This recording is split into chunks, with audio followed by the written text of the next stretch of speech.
The airports are closed. Best we can do is teleport you to a Waffle House. Is that so bad? I don't know. We have a resurfaced story about a gentleman who claimed to have been teleported to a Waffle House. Some say it was a case of drunk driving, but he says this has happened to him a few times, not just to Waffle House. He's been teleported elsewhere. We're going to get into that story. But are fast food chains part of some underground network of portals that we don't know about? What is their deal? Is McDonald's a part of some pattern of fear rituals? We have Burger King, Dairy Queen. It is strange. I think underreported is Long John Silver's. Like, what's up with that place? There's a lot of urban legends about fast food restaurants, and they show up in fiction. I think it was Stephen King in his book 1122, the one about the JFK assassination. There was a portal at the back of a diner for the protagonist who traveled back in time to the JFK assassination. We have the infamous finger in chili incident in 2005 when a woman falsely claimed, allegedly, now it's false, but you never know, that she found a severed finger in her Wendy's chili. She was later imprisoned for the hoax, which caused millions in losses. And you can't forget the Arby's finger sandwich. A 14-year-old boy in Michigan found a sliver of a finger in his roast beef sandwich in 2012. I guess what's left of my thumb, the part that disappeared, you can see it there, might have slipped through a portal into an Arby's in 2012. And then there's the maggot burger. Hope you guys already ate. A customer reported finding over 30 maggots on a McDonald's beef patty in Australia. And there's been reports of trace DNA in human DNA and rat DNA found in burgers from fast food joints. But they'll say the official story is that the testing is so sensitive it picks up even like hair that might have fallen in. And we've had people call into the show who worked at haunted Taco Bells. I think there was a ghost that was an arsonist that tried burning down the Taco Bell a few times. I think they're all haunted. I don't go to them. I think they are not to be trusted. And it's maybe they're striking back. Maybe we have Chick-fil-A in the news as well. People are claiming we've hopped timelines, which honestly, I can't even keep up. Like, are we even in the same timeline that we were in last week? I don't know. People are claiming that Chick-fil-A is now spelled C-H-I-C-K. A lot of us remember it being just C-H-I-K, or maybe from the timeline you're from, you remember C-H-I-C. I don't know anymore. I can't even remember what it was because I couldn't keep up with it before we hopped timelines in the last timeline that we hopped timelines from. Are we stuck on one giant asylum planet and all going crazy? It's possible. Is CERN driving us mad? Maybe we'll get to that article too. But they are claiming that Chick-fil-A is the newest victim of the Mandela effect. And as you know, a lot of us do like to blame CERN for being the thing that triggers these Mandela effects. But I don't even, what do you guys, tell me in the chat, how do you remember Chick-fil-A? Was it always spelled C-H-I-C-K? Was it C-H-I-K, C-H-I-C? Which timeline are you from? Tell us about it in the comments below. We can try to get something cohesive here. Maybe we can figure out a way to stop the timeline hopping. We're going to have to, have an insurrection at CERN, I guess. I'm just kidding, CERN. Don't zap me out of this timeline. I like it here, despite how insane it is. But we have so many, just the fast food thing is fascinating to me because not only do we have this gentleman who's, running FEMA. I don't know if he's running FEMA, but he's at FEMA, claiming to have been teleported to a Waffle House. Not so bad. You could be teleported to worse places, honestly. Like a Long John Silver's. I'm just kidding. I actually remember liking Long John Silver's the one time I was there in 1989 when I was 4 years old. But the thing I was worried about Long John Silver's is that I see so many go out of business, but the buildings never change. Have you seen a Long John Silver's in your area? And has it been shut down, but it remains a Long John Silver's, an abandoned Long John Silver's? I can think of a few that I've seen in West Virginia and at home in New York. And it always bugged me out. Like, why hasn't anyone moved in there? Is there something wrong with this place? Is it contaminated? Is it haunted? Is it a portal to the hellhole? what is going on here. But the one in New York just continued being along John Silver's, just slowly decaying there, going unused. And I have this. Before we get to the teleportation story, when you think of haunted locations, you probably picture old, decrepit mansions or vacant, decaying asylums. Chances are fast food restaurants don't usually make the list, but they should. I think it's a psyop to make people think that only the old things can be haunted. And by haunted, that we have so many different definitions of what we mean by haunted. For me, how I'm seeing it these days is places that are just crawling with demons, which is all Earth. And Earth, it has become one giant fast food restaurant. I was driving around this morning, and just like the golden arches on the horizon, Burger King crowns in the horizon, thinking of all the road trips I've taken. And, when you're looking off the highway along the horizon, and you rarely see steeples anymore unless you're in a beautiful old town. But what we're mostly seeing are advertisements, billboards, and, Ronald McDonald for all these places that want to poison you. But I think they're all up to no good, honestly. I mean, every now and then, you sure go. It's Donald Trump's favorite place. McDonald's is the cleanest, he says. That's when I was in East Palestine. He treated everyone to McDonald's, like all the people there. I had just missed it. I was there like a day or two after the train wreck. After he fed them McDonald's after the train wreck, and I was like, these people are already poisoned, and now they're getting this. Sorry, McDonald's. I don't know. What's your favorite? We can also debate about that. Who has your favorite fries in the chat? And that's always a fun debate.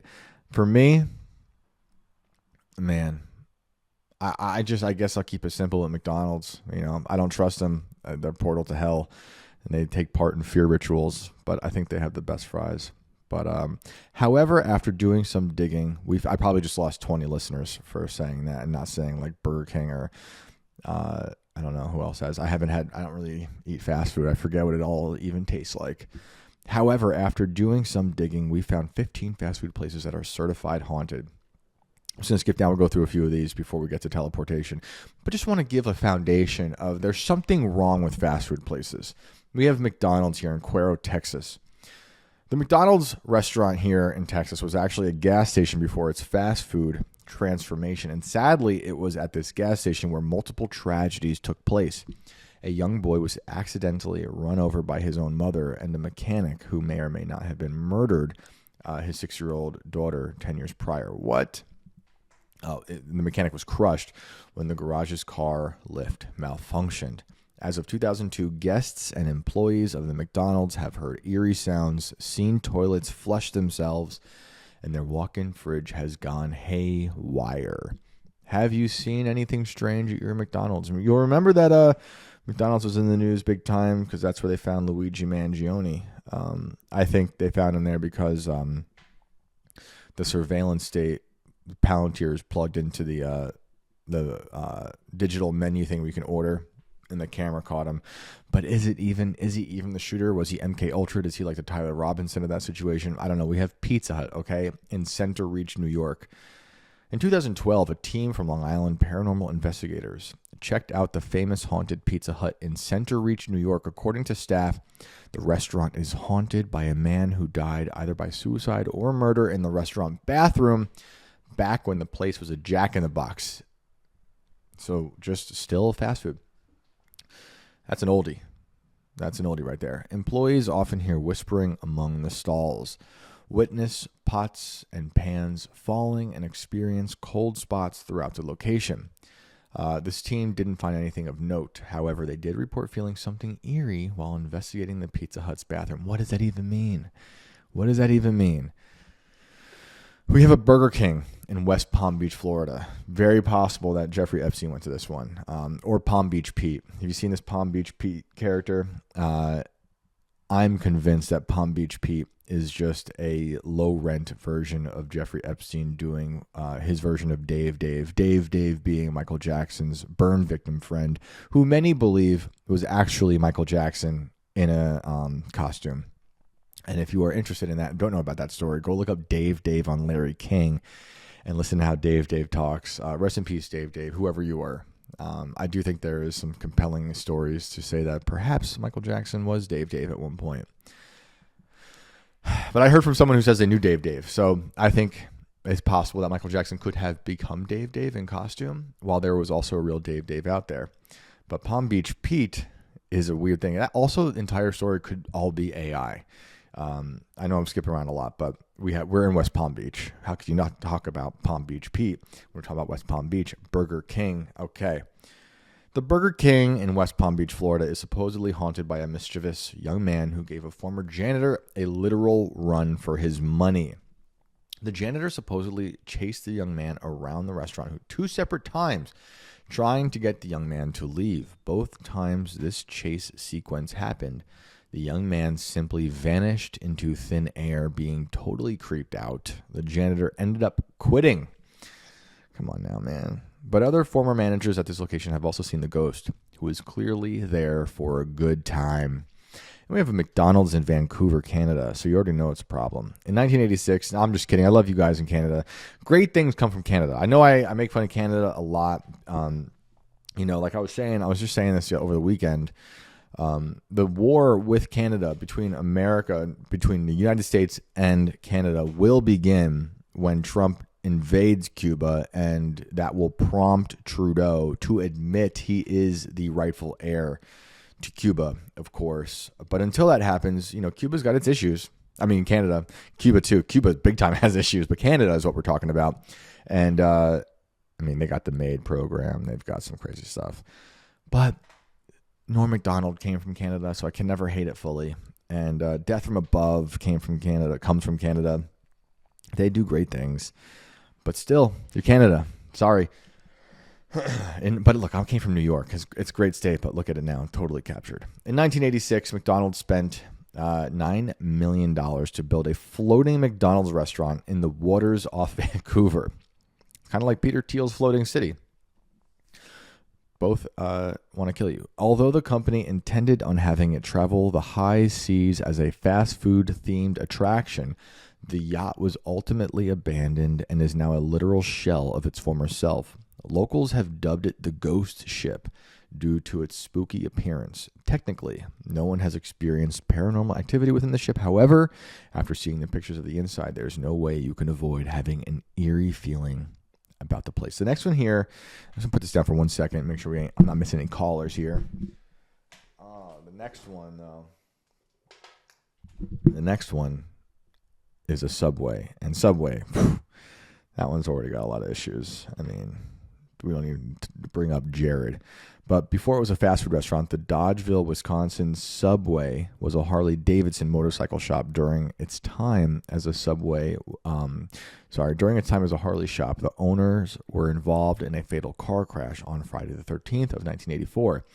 Now employees believe the wife of the shop owner haunts the restaurant, and many have seen a ghostly woman standing behind the register. Other workers have heard their names being called, yet there is no one.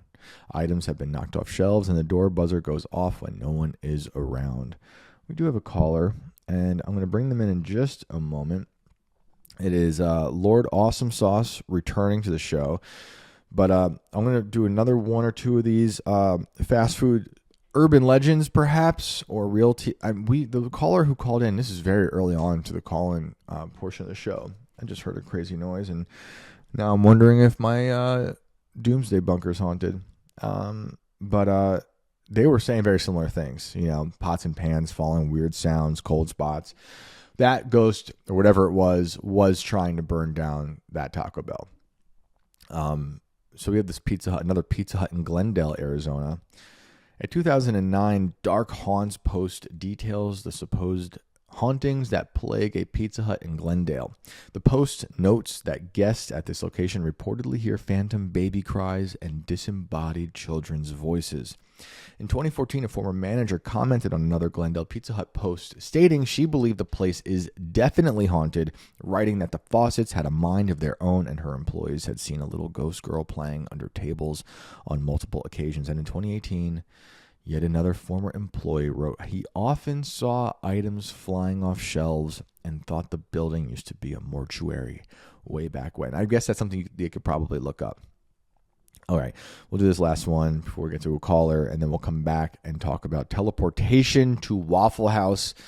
I think fast food restaurants are somehow, they're like summoning some sort of dark fear through the poison, through so much poison that they dish out to people on a daily basis, and how that, like, they become little hubs of supernatural activity. Hauntings, and I mean, there's so much it's like how hotels always feel weird to me. It's just weird that you go into a room that someone else was just in, like it's just a constant network of strangers sharing these rooms. It's weird and dirty. It's gross. I'm not a neat freak, but it does gross me out. I'm like this pre-COVID. This wasn't like a COVID thing turned me into a Howard Stern or anything, but or is it Howard Stern? No, it's not Howard Stern. Howie Mandel, another Howie.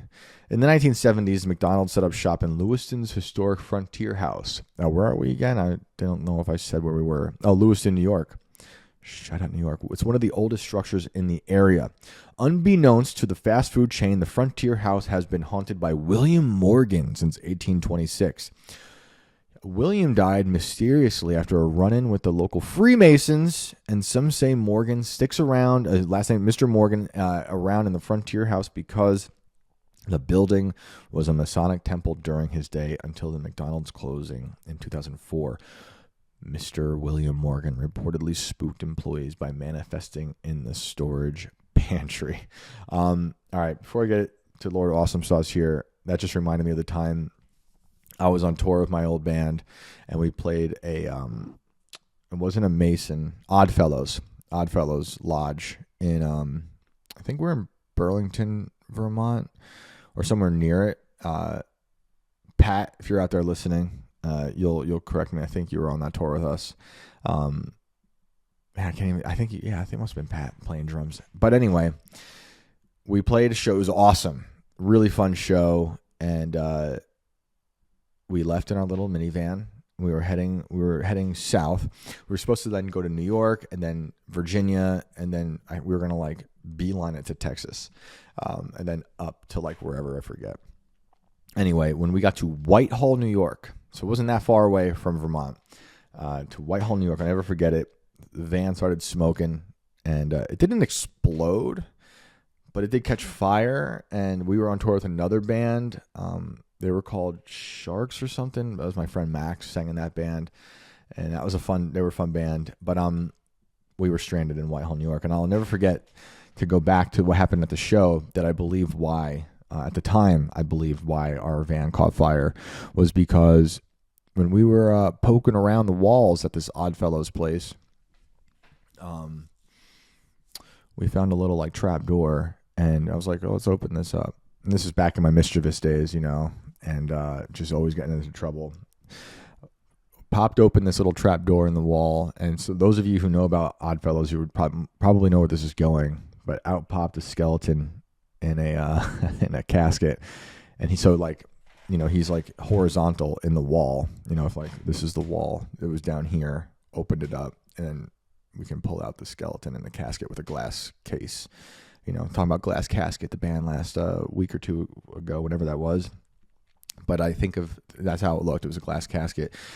And I had this really dumb idea of feeding the skeleton. I mean, this is really bad. And I do not condone this behavior.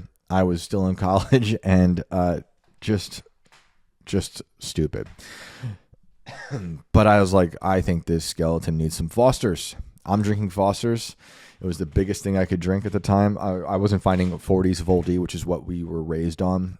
We were, mischievous teenagers drinking 40s of Old English or Crazy Horse. Crazy times. But I gave the skeleton some of my Fosters. There is a picture of that somewhere on the internet. It's one of those like MySpace pictures that still exists. And then a few hours later, our van exploded into flames. So then we were not far from Lake George, so we canceled the tour and just spent the rest of the time in Lake George. So it was kind of fun. And then I got a moped, and I crashed it. I used to get in a lot of trouble, but it was a fun time. was a really fun time. Let's get to Lord Awesome Sauce, and then we will get back. Hello, everybody. Thank you for joining the show. This is Inverted World. If you haven't noticed yet, we were going over fast food joints. I think there's something wrong with them. They're probably connected to the deep state. I tried looking up any declassified documents that connects fast food restaurants to the CIA. There are none that I can find. I think they're probably buried even deeper. They're not declassified. But what you will find is that a lot of CIA agents who have put out books, I mean, you know, it's always funny to me. Former CIA. Are you ever really former CIA? But a lot of them claim that a lot of their meetups happen at fast food places because it's so easy. Because it's just a revolving door of strangers constantly. So we'll get back to teleportation to Waffle House and the fear rituals and portals and who knows what else that are taking place at fast food restaurants in just a minute. But first, let's get to Lord Awesome Sauce. It is connecting. Lord Awesome Sauce, when you can hear us, let us know. You are on Inverted World, Lord Awesome Sauce. Are you there, or have you been teleported to a Waffle House? I'm sorry, bro. It's all good, man. Welcome back. All right. So why is my Bluetooth acting funky? Anyway. All right. So I want to do something I didn't realize till after the fact.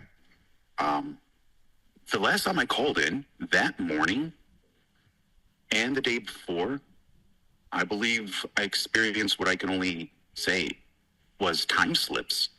It was so weird. I was like doing like mundane stuff, you know, like brushing my teeth or something like that. I got like my phone playing a video in the background. And then I'm just, you know, drifting off mentally, and then I'm hearing what they're talking about in whatever video I'm watching. Usually it's something about, you know, Graham Hancock type, you know, Randall Carlson type things. And out of nowhere, like, the video just repeats exactly the same phrase as I said before.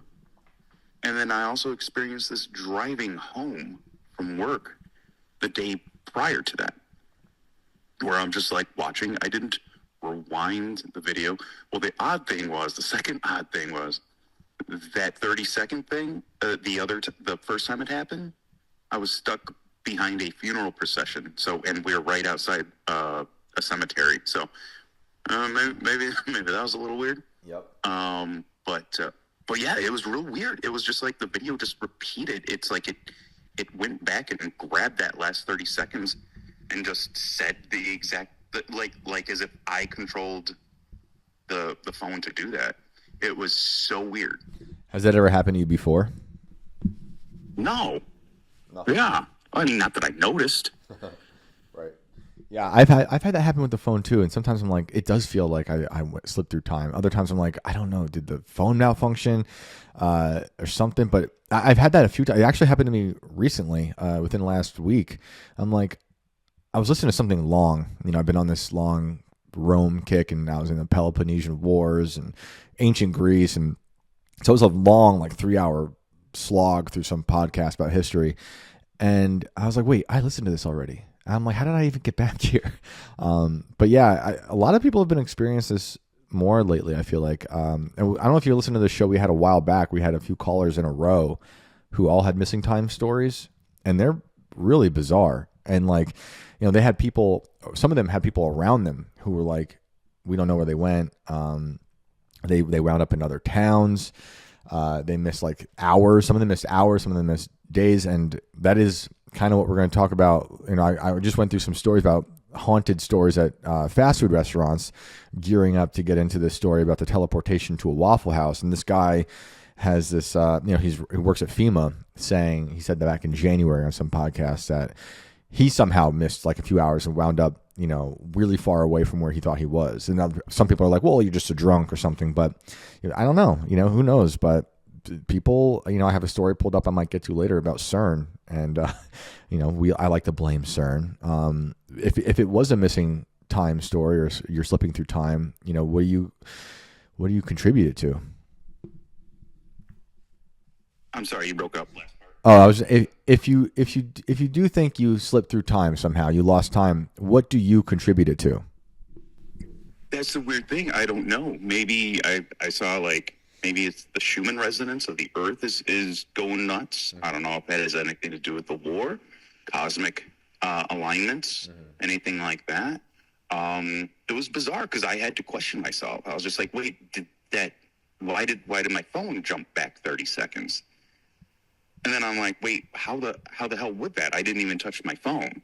Yeah. And it wasn't due to, you know, like, oh, like the first like 15 seconds of the video, like talked about the subject as like, you know, the intro bait to like a video. It wasn't that at all. But yeah, it's funny you mentioned haunted restaurants. I've worked in like the building I'm in now. This is like the 10th building I've worked in that's been haunted. Tell us about it. And you know, well, this one there was a massive, a massive cemetery where it was, and then they relocated the cemetery. Okay. So it wasn't. Nobody experienced anything when this building was. So when this business entered the building, the prior business, one of my coworkers had a friend that worked at the prior business, and they have videos of, you know, like CCTV videos of like boxes being pushed off shelves and falling onto the floor. Nice. So that's weird. Yeah. There was let's see. I'm like isolated in my spot in the store where like the only good signal of Wi-Fi is in here. Our Wi-Fi is garbage. So, and let me see. There was 2 restaurants in Chicago. We got a pizza restaurant known as Connie's Pizza, and I could take you to some of these places if you ever do visit Chicago. Yeah. Real fun stuff. There was a ghost known as either Cheryl or Sharon, and that was the only thing a psychic was able to get. But they were tired of the restaurant. The workers there were tired of like getting the crap scared out of them all the time. You know, it wasn't like the an apparition shows up and goes boo. Right. But the location that this was, it was all like old farmland back in the day, and they believe the psychic believes that the restaurant was on where the farmhouse was, and she ended up dying in a fire. And there. So you know the upside down wine glasses, or like the glass, wine glass or martini glass, upside down like racks where they can slide them in and slide them back out. They're usually overhead. Yep. Okay. So whenever the restaurant would get too loud and boisterous, the ghost would just fling those glasses and it would just shatter. So, you know, the female bartenders were constantly like, I make money here, but I don't think I can stand working. Because it would, you know, the ghost, supposedly from what the psychic said, the ghost didn't like the loud area. She liked to hang out in one particular area. It was like a small nook, but still on the restaurant floor. And I would work in there no problem, you know, but every once in a while, you know, you'd forget like your waiter gear. Right. So, you know, I would just say like, I'm sorry, I forgot something. Please let me go get it, and I'll be right out. So, you know, because there's other times where all the lights are out. You know, we're closing time, and then like a few tables, the silverware would start clinking together out of nowhere, like knives clinking against spoons, and you know, weird instances like that. But that was weird. Let me see. There was another pizza place I worked at in Oak Park where my manager. Oh wait, back to that Connie's Pizza. Yeah. She didn't like mean guys. So one day the pizza oven was open, the door was open, and those pizza door ovens, they are large, so you could fit multiple pizzas in. Right. And no one else was around, and he went to go. He was just like, "Oh, that's weird.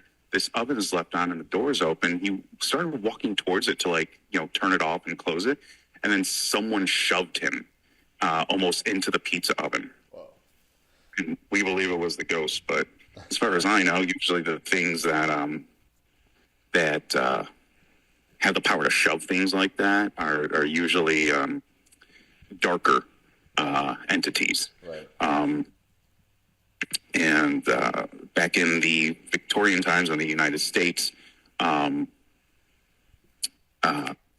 people were doing a lot of seances. So I wouldn't be surprised if, some seance opened up a, portal, if you will, where this thing could allow it to function. Anyway, one day I was at a place called Mancini's in Oak Park. I was just a driver, and I was observing the front on a security camera. And I saw a little white light floating around, but it was a security camera, so everything was black and white. It was infrared.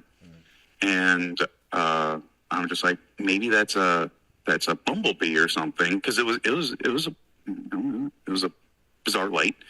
And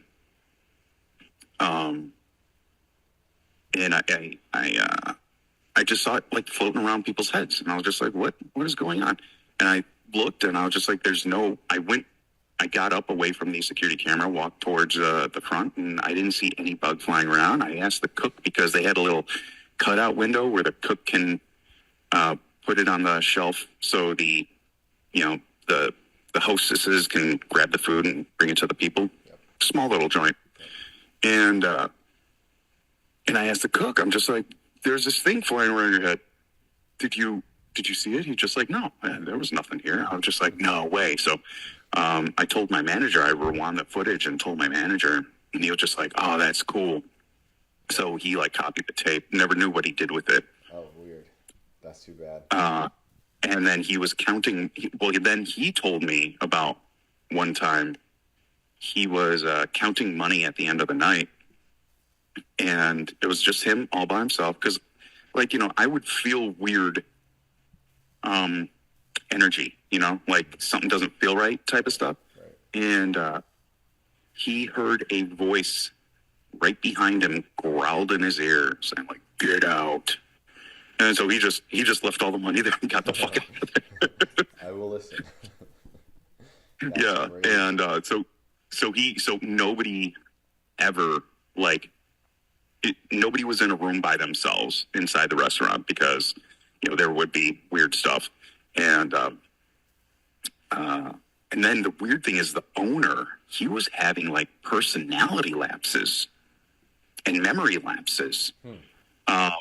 He would change. His personality would change something else. You think it was part of the ghost? Yeah, maybe. Yeah. Interesting.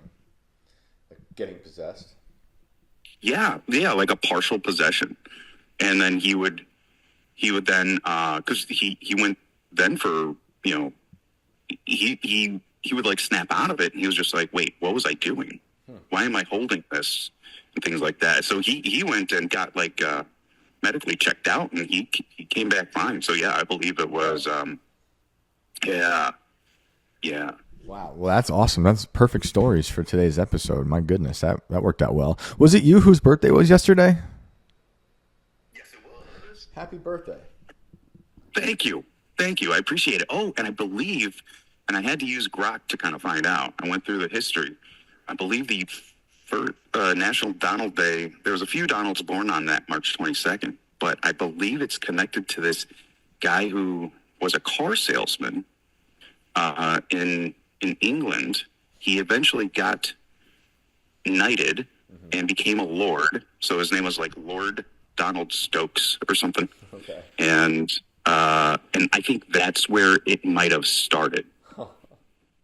That's awesome. Such a weird, for those who didn't catch that episode last week, I think it was last week, we discussed how, I mean, first of all, you called in and talked about Edward Casey, right? Edgar Casey, I forget his first name. And as we were talking about it, I'm looking him up, and it just happens to be that day was that man's birthday. I think that was March 18th. And then you told us that your birthday was the 22nd, and your name is Donald, and it happens to be March 22nd happens to be National Donald Day, which I never heard about. But I imagine if your name is Donald, you know about it. Have you ever heard President Trump talk about it? No, never. That's a conspiracy. That's weird to me. Awesome. Well, dude, anything else you want to share? No. But yeah, those restaurants, those were the ones that were haunted. And a few other locations, but we can leave that for another day.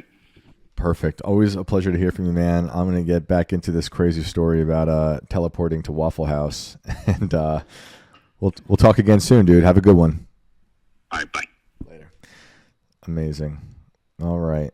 Love the callers. So glad callers are back. You guys know, I don't know if you don't know, I post a link on my socials every morning before I start recording around 11. So between like 9:30 and 10, I post a link. Always the same Zoom link. Call in and give us a call. Tell us a story. Anything goes, you know. And that one just worked out really well, that we had fast food stories, strange fast food restaurant stories, as we're leading up to the portal to Waffle House. Portals have also been in the news lately because Ross Coulthart, who I really am not someone I take seriously, but he's that News Nation guy. He does cover the UFO stuff quite a bit. To me, he seems like he's, I don't know, some sort of government plant. There's some we went over some things he said about like summoning things. I just think were too weird for me. But he talked about visiting a portal in the woods a few weeks ago, and then a week after there was a lot of speculation as to where that portal was, he started telling people, don't go looking for it, you will die.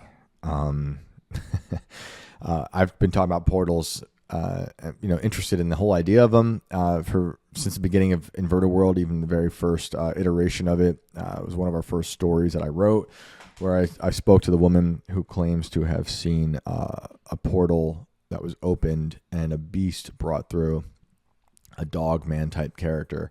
She didn't say dog man. She called it more of like a beast, a dog like beast. But shout out to Tony Merkel from the Confessionals, who, his interpretation of that was, it was like a dog man unleashed into the world. That was a crazy story. And there are other stories throughout history about portals and teleportation. Philadelphia experiment might come to mind, whether you want to believe it or not. It's a strange and cool story. We discussed that a while ago. But let's get into teleportation here to Waffle House. Top U.S. FEMA official claims to have teleported to a Waffle House before. I love this caption. The subtitle below it. Teleporting is no fun. That might have to be the title, but I kind of want Waffle House in the title. Teleporting is no fun is so good. That could be a song name. Greg Phillips, picked to lead FEMA's Office of Response and Recovery, has said that on a podcast. And now this is The Guardian, so you take it with a grain of salt as I start to read this. A far-right conspiracy theorist turned high-ranking official at the U.S. Federal Emergency Management Agency claims to have once teleported to a Waffle House. What a paragraph. What a paragraph. Greg Phillips, who in December was appointed to lead FEMA's Office of Response and Recovery, has spoken on multiple podcasts about being teleported against his will. On a January 2025 podcast appearance, Phillips claimed that his car was lifted up while he was driving and transported 40 miles away into a ditch near a church. Greg Phillips, if you're listening, please do call into the show. I'm sure you're busy. There's a lot of stuff you have to respond to leading the FEMA response team. But we want to hear about this. Please, if someone out there knows Greg, send him a link. Send him the Zoom link. Tell him we want to talk. And in another instance, he said on the same episode, Phillips said he was teleported 50 miles away to a Waffle House in Rome, Georgia. Shout out to Rome, Georgia. I was with my boys one time and I was telling them I was going to go to Waffle House and get Waffle House. And I ended up at a Waffle House. This was in Georgia. And I end up at a Waffle House like 50 miles away from where I was. Philip said on the podcast, Onward, co-hosted by right-wing activist Catherine Engelbrecht. It's so funny. The right-wing thing, like what does that even mean anymore? What is right-wing? What does far-right even mean? These words are just so meaningless. But obviously the Guardian has to put them in there. I've had my run-ins with the Guardian behind the scenes. I want to like them because they do long form. You just leave it at they do. We'll just cut it there. They do. They have done long form journalism that is great and it's dying. You guys know I love long stories. I like writing long stories. I can't help it. But so many of the things they put out are so ideologically driven. There was a brief moment when I was about to write for them around 2016, just after Trump got elected, and the Guardian put out this, I thought it was a really interesting editor's response to the election, being like, look, we got all this wrong.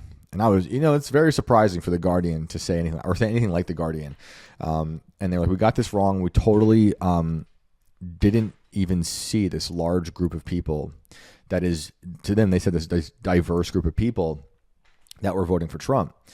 And I had already been in talks with one of the editors. And I was like, I know people who are like Mexican immigrants who came here legally, who love Trump, who've got pickup trucks with MAGA flags. And I'm like, they'd make a good story. And that was about to happen. And they just ghosted me and like went right back to not caring about talking about anyone else other than their identitarian leanings. I was like, of course. But I still look at the Guardian. It can be good writing. It's just captured like every other place, but it's a bummer.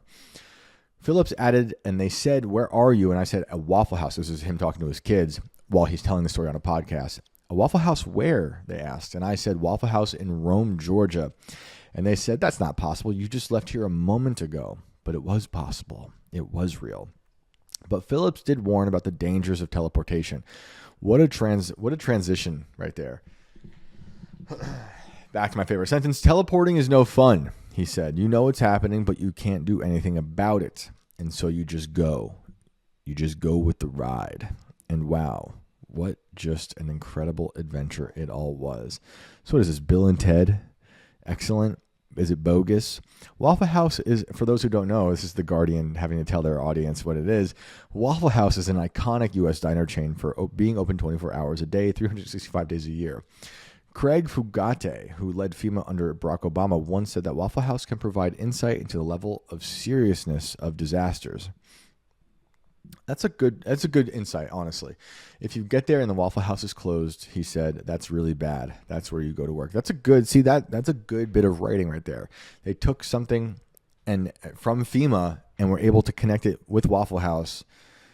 FEMA, which is overseen by the Department of Homeland Security, is the top U.S. disaster response and preparedness agency.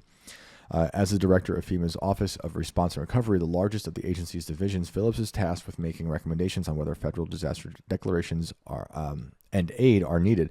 Now I'm wondering if the theory is that FEMA is somehow aware of portals that are at Waffle Houses that are near destruction area, destroyed areas, dangerous zones that they use to operate, in and out.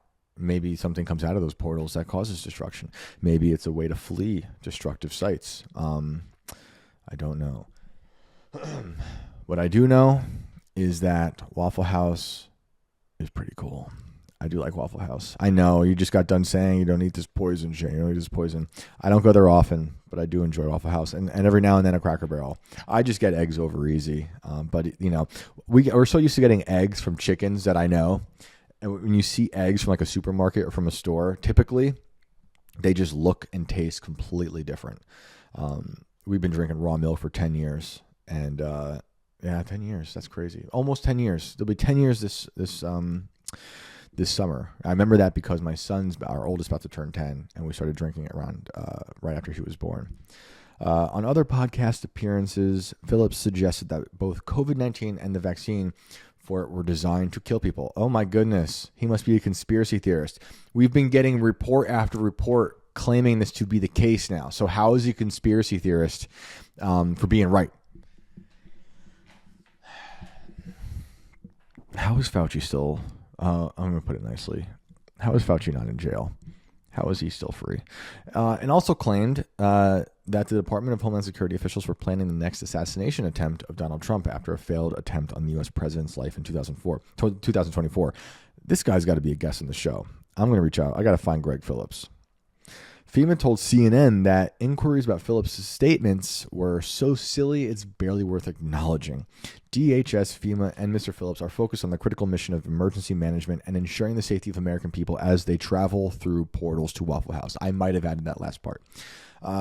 Many of the comments cited are taken out of context or represent personal, informal, jovial, and somewhat spiritual discussions made in the context of barely surviving cancer in a private capacity prior to his current role. So there you go. There you go. Let's see. I had someone in there and they disappeared. A caller. They disappeared. They might have been teleported out of Zoom. I wanted to bring up this case of teleportation in Acts, in the book of Acts in the Bible. Let me get to it. This is Philip baptizing the eunuch in Acts. We're going to start at 8:34. And the eunuch said to Philip, "About whom, I ask you, does the prophet say this? About himself or about someone else?" Then Philip opened his mouth, and beginning with this scripture, he told him the good news about Jesus. And as they were going along the road, they came to some water, and the eunuch said, "See, here is water. What prevents me from being baptized?" And he commanded the chariot to stop, and they both went down into the water, Philip and the eunuch, and he baptized him. And when they came up out of the water, the Spirit of the Lord carried Philip away, and the eunuch saw him no more and went on his way rejoicing. So there you go. Is it teleportation? It is the Spirit. It is the Lord moving someone away. Not exactly the portal situation that we're talking about with some of these other stories. But I love that. The Spirit of the Lord carried Philip away, and the eunuch saw him no more. I'm reading from the ESV version. And the eunuch went on his way rejoicing. But Philip found himself in Azotus, as he passed through, he preached the gospel to all the towns until he came to Caesarea. That's it. I love that. It's just the Lord picked him up and moved him. It's a form, that is a supernatural form of moving quickly from one place to another. Let's get into some other missing time stories, teleportation stories. Maybe we get another caller. If we do, I'll stop it there. But we have this one, 1593, transported soldier legend. This is a folk tale, they say. So they say, but I'm the guy who takes some of these things literally. I'm rereading the Iliad. I'm rereading the Odyssey. I think these are nonfiction. I think the Bible is nonfiction, obviously. But I love the Iliad and the Odyssey. I think there's more truth to them than people want to let on. And there's a lot of parallels between those stories and what we see in the Bible. And also we can look at different timelines and match those up with certain battles. You can see what was happening here at the same time as it was happening in the Bible. Giants, Nephilim. But we have this. October 1593, a soldier of the Spanish Empire named Gil Perez, which we only know from a 1908 version of this story, was mysteriously transported from Manila to the Philippines to the Plaza Mayor, now the Zocalo in Mexico City. The soldier's claim to have come from the Philippines was disbelieved by the Mexicans until his account of the assassination of Gomez Perez Dasmariñas was corroborated months later by the passengers of a ship which had crossed the Pacific Ocean with the news. Folklorist, that's a good job. I want that job. Folklorist Thomas Alabone Janvier in 1908 described the legend as current among all classes of the population of the city of Mexico. 20th century paranormal investigators giving credence to the story have offered teleportation or alien abduction as explanations. I want to know a little bit more about this story. And again, hello everybody out there. Thank you so much for joining us. I hope you had a great weekend. We are glad to have you back. And here we are on October 24th, 1593. The soldier was guarding a palace in Manila in the Captaincy General of the Philippines. The night before, Governor Gomez Perez Dasmariñas was assassinated by Chinese pirates, but the guards still guarded the palace and awaited the appointment of a new governor. The soldier began to feel dizzy and exhausted. He leaned against the wall and rested for a moment with his eyes closed.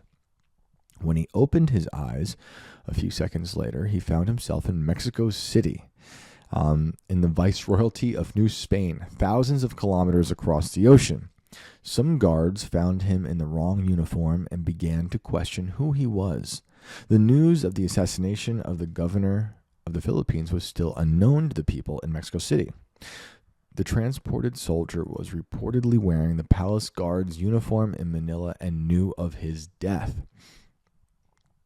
In fact, Perez was killed at sea some distance from Manila. The authorities placed him in jail for being a deserter and with charges of being a servant of the devil. Months later, news of the governor's death came to Mexico on a galleon from the Philippines. One of the passengers recognized the imprisoned soldier and said that he had seen him in the Philippines a day after the death of the governor. He was eventually released from jail by the authorities and allowed to go back home. That's a cool story. I wanted to let you guys know about that one, that little teleportation story from the past. Do you believe in teleportation? If so, what is the vessel of teleportation? Is it the Lord? Which is, to me, the one that is most believable. But I don't know. There could be portals. I don't know what's going on. Wormhole conversation has also been in the news lately because of that podcast with Eric Weinstein and the other guy.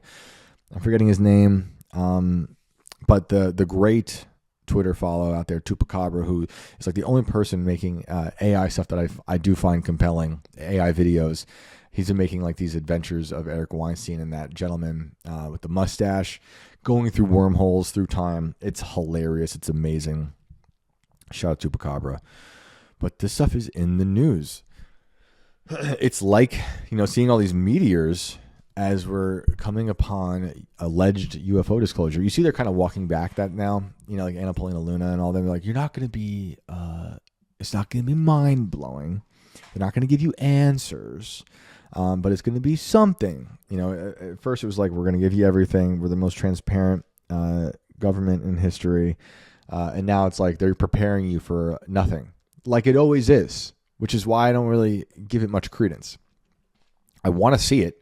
They should release everything, but since when do they tell us the truth? We have this story as well. The nun with the ability of teleportation married Jesus of Agreda.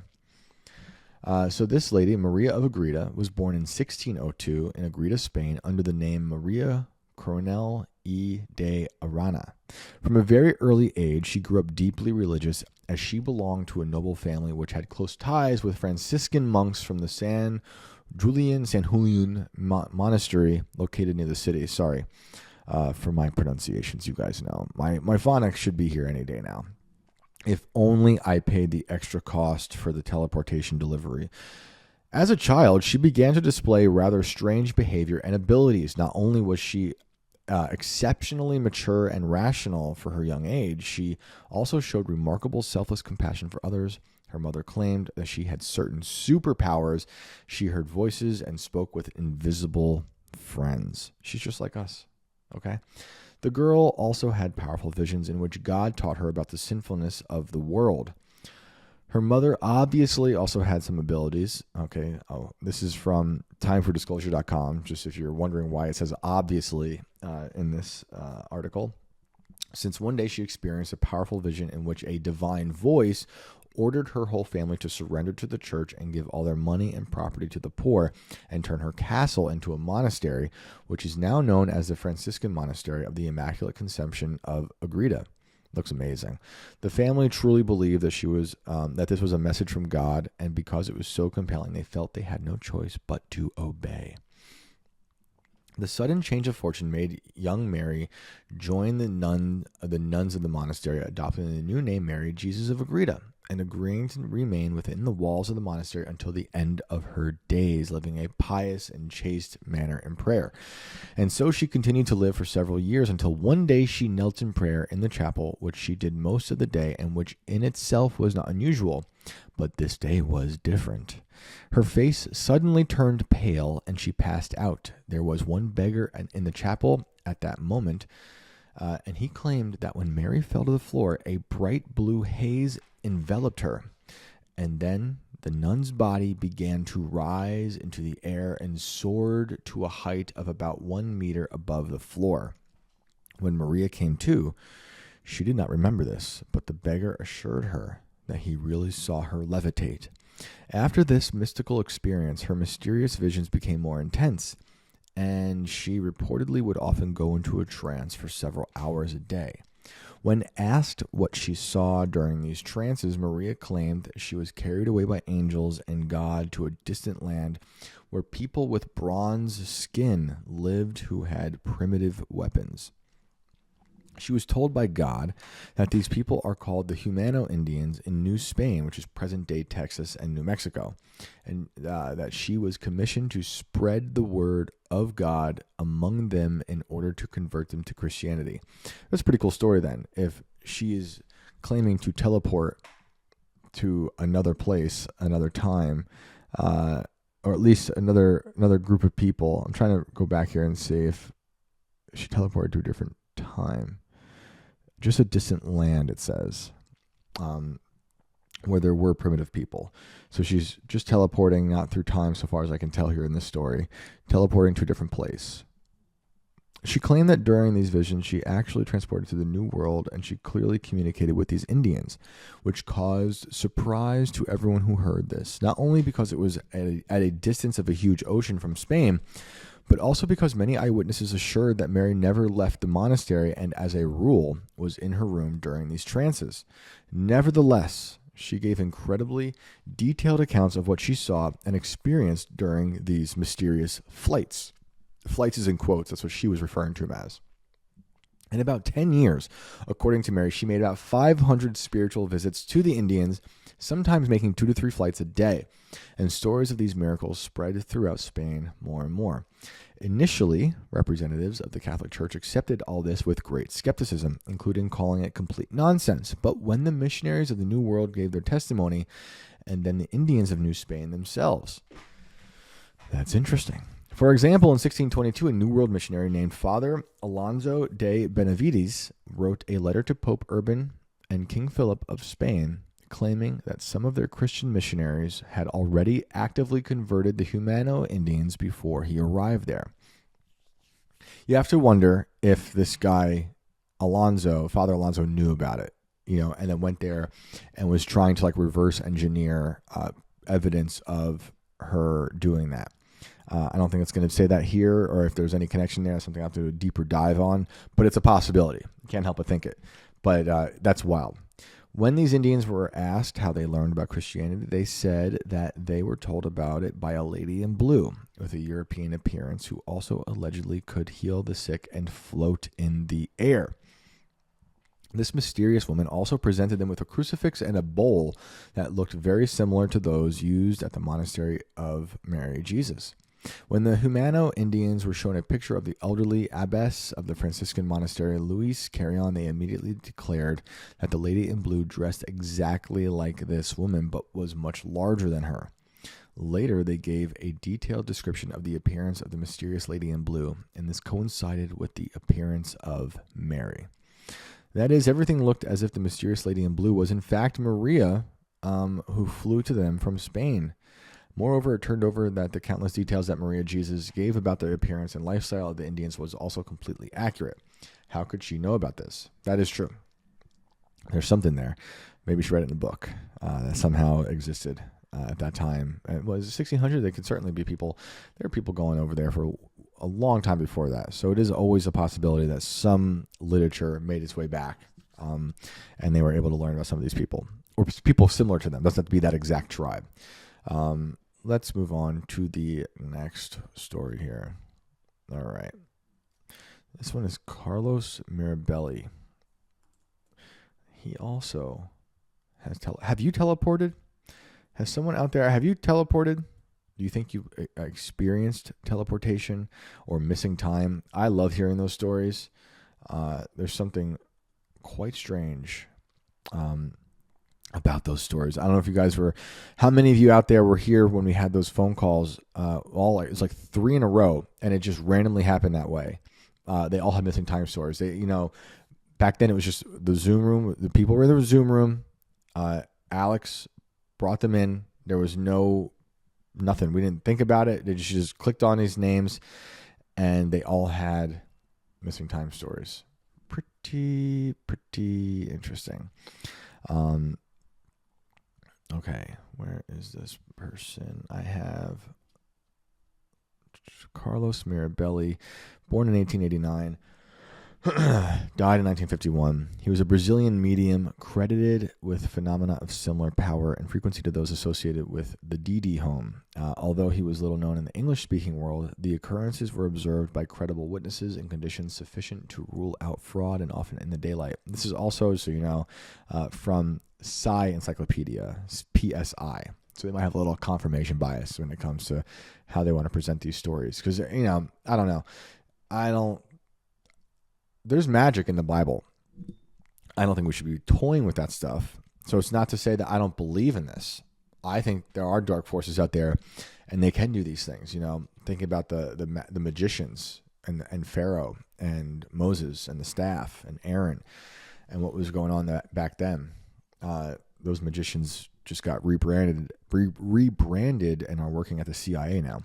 The case of the Brazilian medium Carlos Mirabelli is one of the most tantalizing and frustrating in psychical research. Psychical researcher Eric Dingwall considered the occurrences he caused so extraordinary indeed that there is nothing like them in the whole range of psychical literature. If all that was written about him was true, writes Guy Lyon Playfair, he was without doubt the most spectacular he had the most spectacular physical effects mediums in history. Now, he claimed to have teleported. He was a medium. And somewhere here in this long article, I'm trying to get to the part where I don't want to read about seances. We had a lot of seances in this country, as Lord Awesome Sauce said. During the Civil War, we had a lot of seances. We had, Mary Todd Lincoln was doing seances in the White House. So much grief had taken over this country during the Civil War that even Christians were turning to, these seances to try to talk to the dead that they've lost. And Mary Todd Lincoln also had lost their child. So she was completely grief-stricken. I think driven mad by the grief, which is terrible. So that war is so insane, because Jefferson Davis also lost a child, and so interesting to think, so sad to think that both men on either side of that war, both leaders on either side of that war, were experiencing immense grief. Obviously, some crazy stress, what was going on, but immense grief. I want to say the children were even buried in the same graveyard. I don't know if that might not be true. I don't believe Jefferson Davis and Lincoln ever crossed paths, which is pretty wild to think. But it's just so sad. So much grief, And then Houdini was not a fan of seances and went around trying to debunk them. A major skeptic. And then speaking of the CIA and magicians, Houdini's mentee, John Mulholland, would end up working with the CIA during the beginnings of MKUltra. So this guy that we're talking about, Carlos Mirabelli, they say that he was able to levitate and was able to transport objects. The dematerialization of organic and inorganic bodies, luminous appearances, and a variety of rapping and other sounds, touches digital and other impressions upon soft substances, and finally the materialization of complete human beings with perfect anatomical features. But he's most famous for his disappearances. which they say were apparent spontaneous transportations from Sao Paulo Luz train station to São Vicente, about 50 miles away. He simply vanished from the platform where he had been standing among friends. After about 15 minutes, his concerned friends got through by telephone to the home where they had all been heading and were told that Mirabelli had been there for the past 15 minutes. Obviously, this is very polarizing, even within the Brazilian spiritualist community, because they're calling him, he was a bit of a flamboyant person and self-aggrandizing. You don't say. And accepted substantial fees for his services. This is the kind of person that Houdini would have hated. Houdini was, I think, went to a seance to try to have his mother raised from the dead so he could talk to her after her passing. And the person running the seance said they were communing with his dead mother, and she was speaking English, and Houdini's mom spoke Yiddish, and Houdini was very upset. He was like, my mother wouldn't have spoken in English, and that's what triggered him to then tour and investigate all seances, and he really was like adamant. There's a whole book. I read a lot of that. I don't think I finished that book. I read a lot of that book when I was writing the second Inverted World book, because when I was getting into seances and ghosts and what the soldiers and the leaders, in the Civil War believed at the time, it was rampant. It was just, there's so many people were turning to more like supernatural, more seances, psychics, to try to make sense of the just massive deaths that were happening. That was Carlos Mirabelli. I didn't look at this one yet, but we'll just read it together. The mysterious teleportation of Geraldo and Rafa Vidal. So I saw Geraldo. I'm like, okay, let's see. Dr. Geraldo Vidal and his wife Rafa felt dazed as they regained consciousness on the side of a rural road just outside of Mexico City.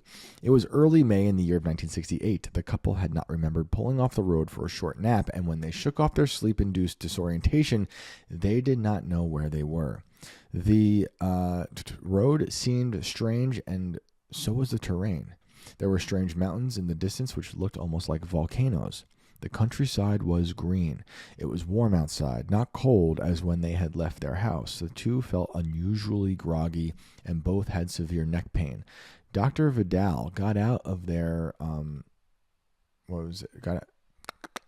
out of there. It was a Huguenot 403 and looked around. He noticed that their car was covered in burn marks, as if scorched by a blowtorch. Rafa exited the car as well and scanned their surroundings. Nothing looked familiar. The couple decided to get back into their car and drive until they saw someone to ask for directions. Within a few minutes, they did come across people walking alongside the road. After hailing them and stopping to talk, the Vidals immediately noted their strange accent. What followed was mind-blowing. The couple found out they were in the middle of Mexico, almost 4,000 miles away from their home, which they left in their little car just 2 days earlier. The Vidals were from Argentina and had no idea how or why they ended up on the rural road so far from home. Their first impulse was to head to Mexico City, just an hour away, to present themselves to the Argentinian consulate and see what officials from their own country could do to help them. I'm sure that would go over well. The Vidals arrived in Mexico City and went straight to their country's consulate. While waiting to see Argentina's consul in Mexico, a man named Rafael Lopez Pellegrini, Dr. Vidal was allowed to use the consulate's phone. He called, okay, there's a little grammar error here. The consul's name was Rafael Lopez. They put a period where there should have been a comma. He called his friend Martin Rapellini, a notary who lived in the town of Maipú, located 175 miles south of Argentina's capital. Dr. Vidal wanted everyone back home to know that he and his wife were fine and would be returning to Argentina soon. Senor Rapellini spread the word among friends and family members of the Vidals who had been searching for them for the past 2 days. Of course, no one could believe the story that Geraldo and Rafa Vidal, along with their car, and somehow ended up had somehow ended up in central Mexico, so many thousands of miles away. When the Argentine consul finally met with the Vidals, he asked the couple to relate their story to him and also asked them to promise him not to tell anyone else the details of what had happened. Before their meeting, Consul Pellegrini had been briefed of the case and had made some phone calls and was instructed to take down the details of Vidal's story and impound their car. The Vidal's case garnered international attention a few months later when their story was written about in a British magazine called Flying Saucer Review, a quarterly publication put out by Derek Dempster, an ex-pilot for the UK's Royal Air Force. The author of the article, called Teleportation from Casamacusa. Oh, of course, as I'm struggling to read a word here, the page refresh itself. Let me try to find this here. Okay, so he wrote this thing, this article. In the article, he gives a brief description of the events of that fateful night. In the early, okay, we know it. So that's just another weird teleportation story that has made the rounds, one I was not aware of. Interesting. While I'm reading, I'm like, are these people just being experimented on? Is that some sort of MK Ultra? Were they abducted by a military? Is this some weird thing they're doing where, like, we're going to give them a drug and they're going to wake up far away and we're going to study them? Like these guys who were trying to hire prostitutes during the Operation Midnight Climax experiments, when they'd be put into a room waiting for the lady, and instead the CIA is pumping aerosolized LCD into the room. Like, that to me is where I'm usually think a lot of this stuff is going. So are we all going crazy? Do you feel crazy? Do you feel like you've been slipping through time? Or are we just getting older? Or is the world just getting crazier and crazier? I saw Nick Hinton posted this headline on Twitter, and I was like, is this even a real headline? It's from 2022 from Vice. Is CERN causing collective mass delusion by creating portals to alternate dimensions? Cynthia Sue Larson has been on the lookout since July 5th, when CERN turned the world's most powerful particle collider back on for a third time. Larson is looking for reality shifts and Mandela effects or evidence of multiple universes. Timelines, rips in the space-time continuum, or other evidence that reality as we know it has been distorted by the Large Hadron Collider. This is a quote now. I've been paying attention to see whether reports of Mandela effects might increase now that CERN's Large Hadron Collider fired back up again, she said. She's the author of Reality Shifts and Quantum Jumps. So far, I've not yet noticed large-scale reports of new Mandela effects in the past day or so, though it does seem there is a large and growing interest in the Mandela effect. And there was. 2022 was big for the Mandela effect. And 2022, yeah, so July 5th, that would have been when I was just telling you guys about Shinzo Abe being assassinated, and that same week was when the Georgia Guidestones exploded. That was right after the CERN was turned on, in this time when they're talking about. I've seen a lot of videos go viral making claims about CERN, and when I see that, it tells me we need to communicate even further because they're getting informed by the conspiracy theories they hear. Clara Nellis, a particle physicist who works on CERN's Atlas, which is part of the LHC, wanting to let people know. Okay, lady, we've had enough of this BS. We had Dr. Stuckelberger on the show. She lives above CERN, and she's fascinating interview. It's one of my favorite interviews we've done on the show. I got to get her back on, but the time difference is tough. But maybe now it'll be a little easier. But she's an incredible. We have to pre-record her episode, I think, because of the time difference. But incredible lady, a lot of knowledge, and she was talking about how she's observing like a real spike in cancers above the Large Hadron Collider, and she's obviously attributing it to the particle smasher. That was a great episode. Definitely look that one up. Dr. Stuckelberger, and it's time to have her back. But I mean, I think we've also talked about, and she talked about it too, like the weird rituals we've seen take place. So there's that one weird, creepy video that people say is a human sacrifice. Maybe it is strange, but that's debatable what's going on there. But we do know about all their weird parades that they do. They're very ritualistic, super occultish. It's disgusting stuff, and it just seems like, okay, why are you doing this? Why do you have the statue of that god? I forget which god it is. It's like an Indian god outside of CERN, you know. And I've always had a problem with CERN, even before I had faith, before I considered myself a Christian. Back like from the very beginning, I'm like, maybe we shouldn't be doing this. And we talked about it's Shiva, right? The Shiva statue outside of CERN.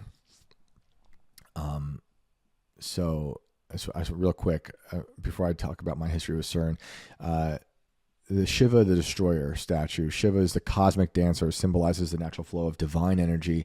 He takes part in Rudra Tandava, a dance representing destruction and rebirth to shape time and space with his wild thunderstorms. This destructive force can also be seen as constructive by generating new life from death, represented by Shiva's skull crown, signifying conquest over death.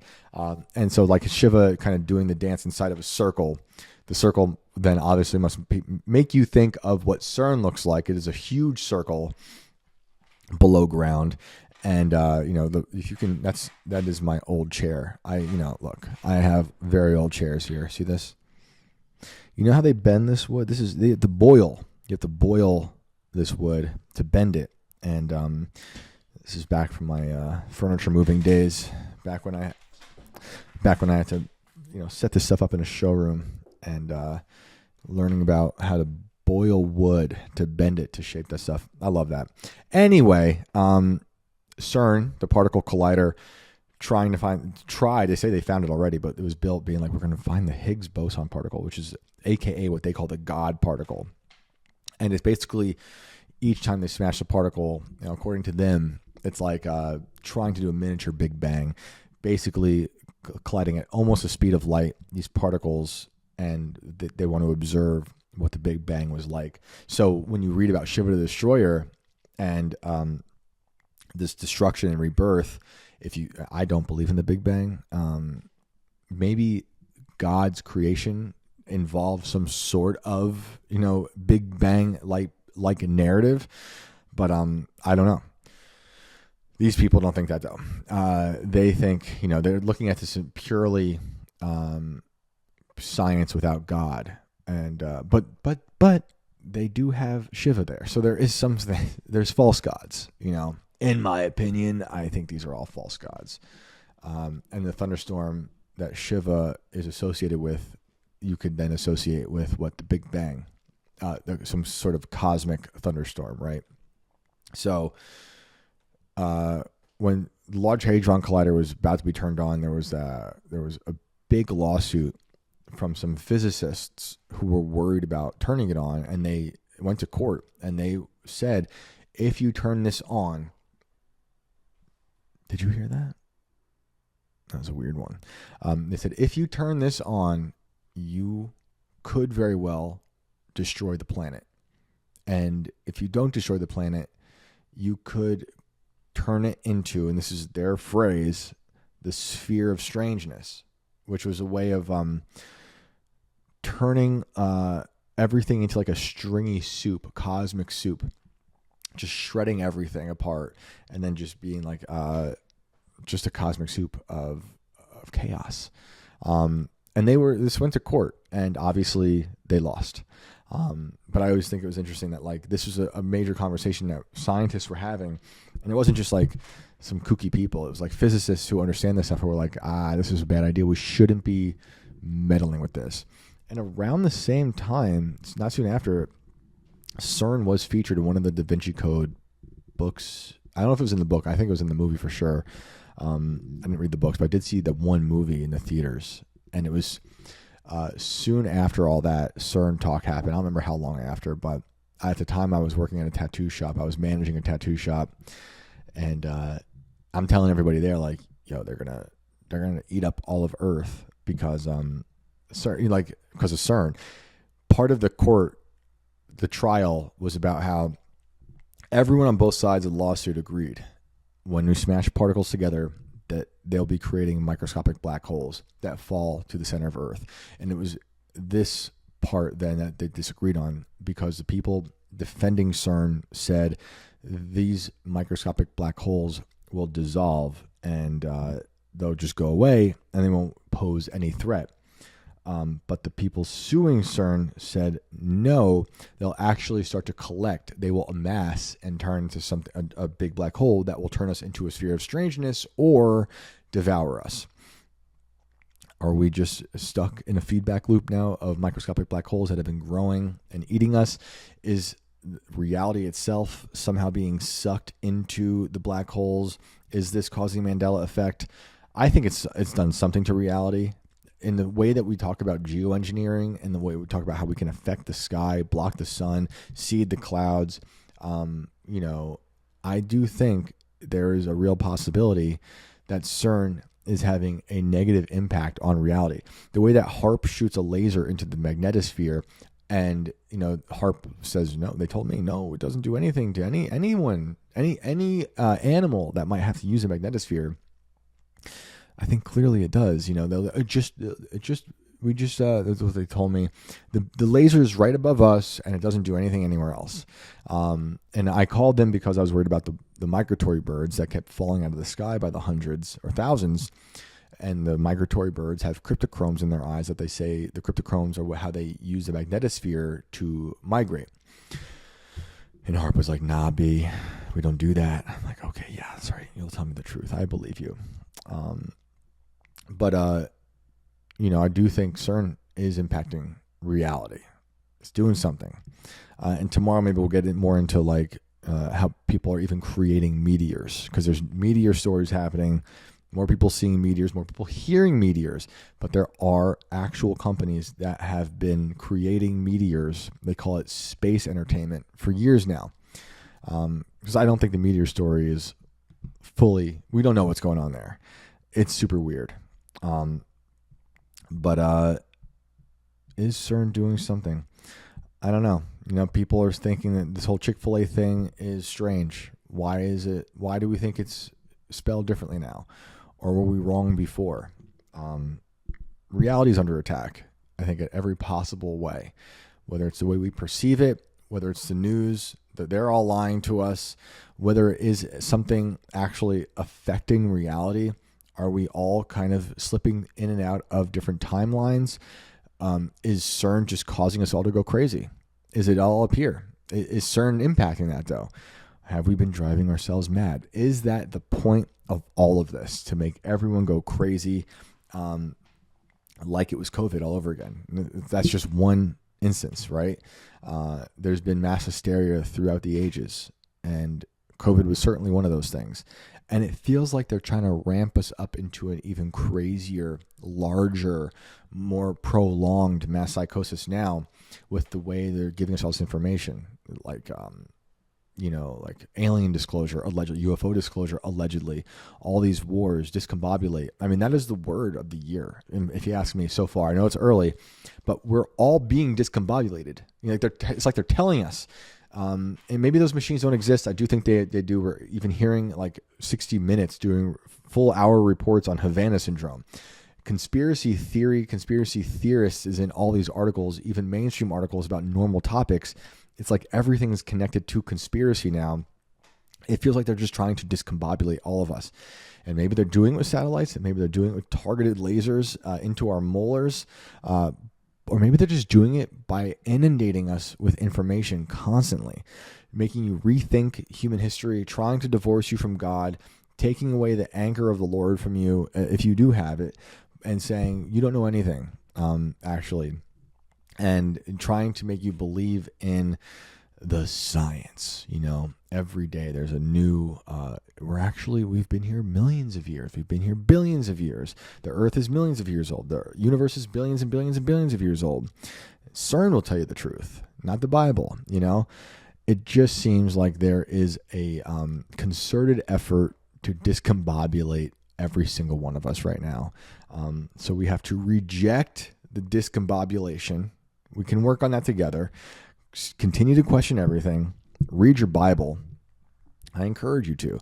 I went to the Museum of the Bible this weekend. Didn't have enough time there. I should have went earlier.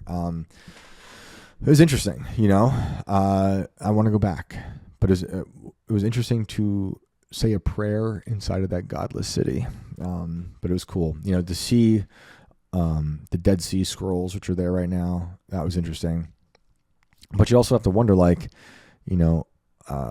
who the stories they create around all these things are fascinating, but you can't help but be skeptical of everything. Everyone's trying to sell you on a different interpretation of the Bible. You're in a city of DC, you're in DC and they're trying to tell you about Jesus. I mean, we had a tour guide. We took one tour and she seemed very sincere in her faith and it was great. And I was very surprised to see people spreading the good news to people who weren't believers, because there's people in that museum who were not believers. And that was awesome. And then just to see antiquities. I love seeing old stuff. Clearly, I sit for an hour and a half on a chair from the 1700s, and it's not good for my back, but I have a problem. But I love seeing like old urns, old mosaics, very old stuff. And it's hard to know exactly how old a lot of this stuff is. I don't think they know, but it's old for sure. And it's beautiful. And I love seeing that stuff. But, I find my anchor amongst the world of discombobulation in the Bible. And that's where I'm at. And I hope you do too. But if not, we'll get you there at some point. Tomorrow, maybe we'll get into more fake meteors. Have you guys seen or heard meteors? There's been more reports of that. Again, tomorrow I'll be recording 11 in the morning. So I post that Zoom link on my Twitter and on Instagram around 9:30 or 10 o'clock in the morning. That's Eastern time. So if you want to call in, and I had a caller, but they dipped out. I believe a portal got to them. They might be at Waffle House right now. But if you have a story about anything, we can talk ghosts. Doesn't have to be about time portals or missing time or CERN or whatever. It can be about anything. Anything goes. We're here. I'd like to hear from you. Thank you guys for tuning in. Thank you guys for liking, sharing, and subscribing. That stuff is a huge help. Please do hit that like button and leave a comment. Love seeing you guys' comments. Hilarious. I have the funniest audience out there. You guys crack us up. Seriously. Thank you. And we were solving the collective noun. Before we go, let's just real quick. We were trying to solve the collective noun for Bigfoot a while back. Let's see what won. I know that was like 2 weeks ago. Let's see. I think a tribe of Bigfoot won out. So shout out to you guys for voting. We had a dimension of Bigfoot, of big feet. It can't be big feet. It's got to be Bigfoot. We had a portal of big feet or Bigfoot, a sighting of Bigfoot, and a tribe of Bigfoot. Tribe of Bigfoot won out. So thank you guys for voting. That was awesome. And you can check out on our community posts on YouTube as well is the link. And it should be up on Rumble as well. The Zoom link is always the same. You know where to find it on my socials at Shane Cashman, on the Inverted World socials, which are at Inverted World, Inverted Tales on Instagram, and Inverted World on Twitter. I think it's Inverted World on Twitter. That's actually a good question. I think it's Tales from the Inverted World, the full title, the full OG title. It is Inverted Tales as well, at Inverted Tales on Twitter. So hit us up, find the Zoom link, give us a call. Can't wait to hear from you all. Thank you to Lord Awesome Sauce for calling back today. Perfect stories for today's episode of fast food chains and how they might be connected to an underground network of portals. If you work at a fast food restaurant and you have stories of that, let's hear more, okay? All right, guys, have a blessed night. We'll see you tomorrow.